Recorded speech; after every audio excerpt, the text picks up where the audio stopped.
Sono venuti qua di notte, hanno tagliato il pezzo di ondulato, sono venuti dentro e hanno preso un piccolo incasso che c'era in cassa, poche monete, hanno aperto il frigo delle birre, hanno rubato delle birre, hanno preso 2 angurie e niente, sono andati via.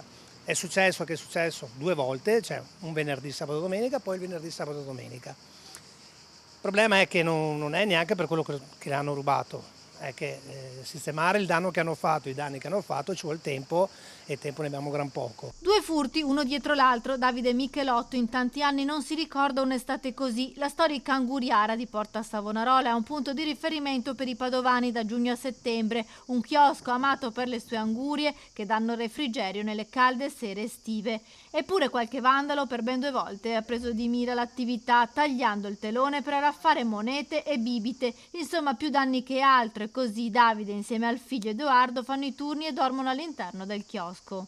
Io devo dormirci dentro adesso perché giustamente non posso più fidarmi di lasciare incustodita l'Anguriara.